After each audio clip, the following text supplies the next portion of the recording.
Hey everybody, so I'm back and this is going to be a little bit different of a video because my husband gave me this idea because I'm a really big book fan. Book fan. And I'm a really big sucker for like thrillers and all that. So he wanted he gave me the idea to come up with a way on here where I could actually talk about books that I'm reading and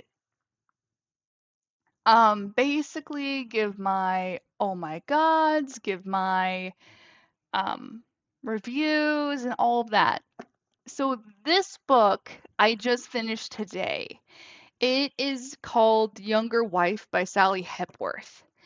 And I've never read her work before. So I'm definitely reading this one. Definitely made me on her favorites list.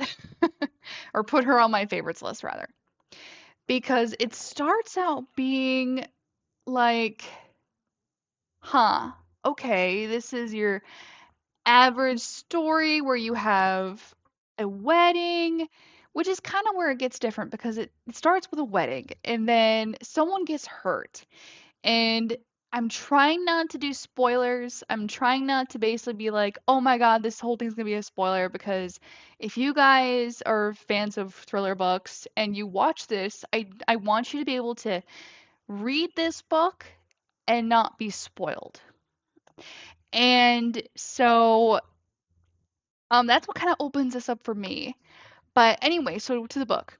Sorry, I may go on a whole rant, but like I said, so it starts off with a wedding and then someone gets hurt. And it goes into the intricate lives of those people. And one has a lot of issues. The other, um, I've had an inkling from the very start, which leads me to reading a part of the book, which really clued into me a lot. And that was, let me find that page again, 101. Heather was easier to like, obviously. Though she was the younger of the sisters, she gave the impression of being older, wiser, calmer. Perhaps it was the fact that she kept her distance. Watching from afar, remaining carefully neutral. It had been interesting to see that she'd cut off all her hair as a teen. What had been more interesting was the flippant way that Tully mentioned it. Much like the way Stefan mentioned the fact that Rachel hadn't ever had a proper relationship, as though they were natural, if quirky decisions that any person might make rather than clear signposts of adolescent sexual assault. Growing up, Heather knew a handful of people who'd been sexually assaulted. Radical changes in appearance were commonplace, as were weight gain or loss, retreating from threatening environments, and drug abuse. Heather supposed things like this didn't happen very often to nice middle class family people, sorry, not families. So they didn't know the signs. But even so, it seemed a fairly large thing to miss. And the reason why this kind of came to me and became a, oh my God, I knew it moment for me was to go personal. Back in 2020, I when I had actually left the service, I left the service that year in May 2020, and I was currently where I was stationed alone. The reason I use the word stationed is because I don't know other word to put it. Because I came to where I'm currently living because my boyfriend, who's now my husband, he or fiance rather, my fiance was still overseas. He's now my husband. He was still overseas in South Korea. Um, he was finishing up his tour there as a government official. So he's not military like I was. And in August of 2020, I was sexually assaulted at my workplace. And it took me a while to come to terms with that. And As soon as it happened, I didn't know what happened. I was like, what happened to me? Like, this isn't normal. Like, this wouldn't naturally happen in your workspace. And I called my coworker, I told him what happened, and then my coworker called our boss, told him what happened. Our boss called me, and then my boss called his commander. And um this all leads to more, but I'm gonna get back to the story soon after I finish. But um so his commander, if you kind of clued in on that, my assaulter was a military member. And I hadn't told my chain of command because I was still in the Navy Reserves. And so, because I was dealing with more on the civilian side than I was the military side. Long story short, everyone believed me. My boss, my coworker, the assaulter's commander, they all believed me. But the battalion commander did not. And his words were, because there's no proof. Because no one was there to see it, because there were no cameras, which are not allowed in within the area we were at. And it caused me to dye my hair. Like, I ended up cutting off a bunch of my hair. Um, like, I went home that day after being told I wasn't believed, and I went home, cut off all my hair, and I realized I need to get this fixed. So I ended up going to the hair salon on the base that I was at, and I told them I need to fix my hair. And they all looked at me and they were like, "Oh my God, we need to fix this." And they ended up dyeing my hair, and um, I I dyed my hair, got my hair fixed, and then I went home and I started. I left my car, and my neighbor ended up saying I looked really pretty, trying to subtly flirt with me, and it tipped me off the edge again. So I ended up running into my house, cut off some of my hair again, but then I raided my closet and I changed my appearance. I always wore hoodies, baggy clothes, and I never wore skinny jeans again because in some way I blamed myself for being assaulted. Like, if I hadn't worn my skinny jeans that day, if I hadn't worn my collared shirt, which showed off my curves, I wouldn't have been sexually assaulted that day. And it took me going to therapy to realize that none of it was my fault. Like, no matter how much the battalion commander didn't believe me, it still was not my fault. So, with that, I want to give a message to anyone else who's been sexually assaulted that it is not your fault. It was not your decision. It was not your choice to be sexually assaulted. They made that decision, not you. And so I kind of want to put that insert in here to kind of tell my story and why that scene hit me so much because I realized that, oh my God, I was in Rachel's shoes. Um, but let me get to the rest of the book. So, um, then it goes through all their lives. It goes through Rachel's and how she's coping with coming to terms with the fact that she was sexually assaulted. That's a spoiler. That's a spoiler. Um, of course, if you had not been clued in by me reading the quote, that is a spoiler. But it also goes into, like I was saying, it goes into her talking about her sexual assault with people that she's meeting people that aren't even her own family yet. Because that's the thing with sexual assault is that so many of the people that you know and that you love, they may not even know. And that's okay. You are able to, and Rachel, are able to come to terms with these things at your own pace.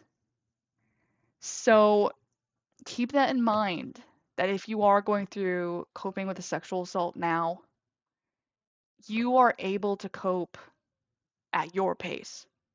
Don't let anybody, nobody tell you the pace that you need to go. It is your pace. And so that's where I really liked The Younger Wife and Sally's Hepworth and how she explains and how she portrays coping with sexual assault because that's where it begins. It begins with telling someone to get it off your chest, to be able to finally say, this is what happened to me. This is why I am how the way I am. And, or this explains the way that I am in some way or in some way. And, um, yeah, so it also goes into Rachel's sister, it goes into the new wife, it goes into Stefan, who's the dad, and it weaves the web so intricately, or Sally does in that regard. She weaves this web so intricately that this is a book purely on gaslighting. And if you're not sure what gaslighting is, I'll include it. I mean, I'll include. I'm pointing at where I'm going to put the description, put the definition of it.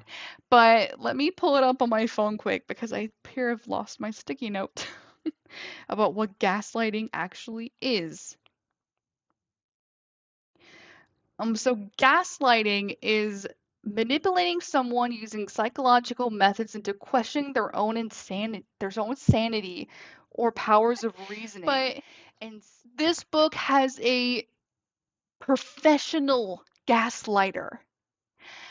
And Sally shows that in such an intricate way that you're kind of sitting there like, wait, did he really? Did this really happen? Because, like, I even sat there and I'm like, is this really actually happening? Is this a figment of her imagination that she's bringing in from her past to now? And I realize that none of this is going to be like, none of this is going to make sense because I'm not saying names because I don't want to spoil it for you guys. But you're going to see a lot of gaslighting in this book. You're going to see a lot of abuse and, like I said, gaslighting. Like, gaslighting are the major themes of these books. This book, I mean, not books. And if that is uncomfortable for you because of that, then I wouldn't read it. But if you are not familiar with gaslighting, it would be behoove of you to look up the definition of gaslighting first, which of course is going to be here. and and then read the book because it is insane. And that's what leads me to go to how this book ends. It ends in a way that I didn't expect. Like, for example, so the girl that was sexually assaulted in the book, I would have liked to see some kind of a resolution where you learn as the reader who had sexually assaulted her. But that doesn't come into this book. And of course, I am okay with that because this book is about the gaslighting, not about the sexual abuse. And but there was a part of me that expected a certain individual towards the end of the book to say, "Hey, you, like how the events of her sexual assault happened," and then she snaps. Because a lot of times that does happen. So, like, for example, after I was sexually assaulted, um, anybody that was Filipino, anybody that was bald, any man that shared those two qualities of being Filipino or bald set me off. Like I was instinctively very cautious. Like I always put my back to a wall or something to my back so that I would not be snuck up on again. And I always kept my eye on them. Like at one point I was driving and this individual that looked Filipino and was bald, he was running and I was driving my car and I see him and I'm so focused on watching where he's going that I almost slammed into the car in front of me. Like, so I was so hyper focused on what I perceived as the person who abused and assaulted me when that person wasn't even the person that assaulted me, that everything else was blank. Everything else was nothing compared to just that. Like, that is what my focus was on. And that much of hyper focus was what I was hoping to see because it would have been a very interesting twist and very different. And it would have led to the fact that this person was more of a monster than anyone thought. Not to say that he's any less of a monster than he already is because of all the gaslighting, but it would have made an interesting twist. Because this individual that you're going to read in this book does have a pattern. Like he has a pattern of abuse. And it's going to be very prevalent as the story goes on. Like you're not really going to see it at first, but it does come. Yeah, I kind of ran out of things to talk about for this book, but either way, it is an amazing book. Like, I would definitely go and pick it up. I'm definitely gonna go and pick up her next book, which is The Soulmate. So I'm definitely gonna go pick that up because this was insane. This was a really good book. And if any of you are thriller fans like me, you will happily um I lost my word. Um you'd be it would behoove of you to add this to your library and to your bookshelf because it is really that good of a book. It's good. Um, so let me know what your thoughts are in the comments below if you do read it. But I hope you enjoyed this video. Like I said, this is something new that I wanted to do. My husband gave me the idea because I've been reading books like crazy.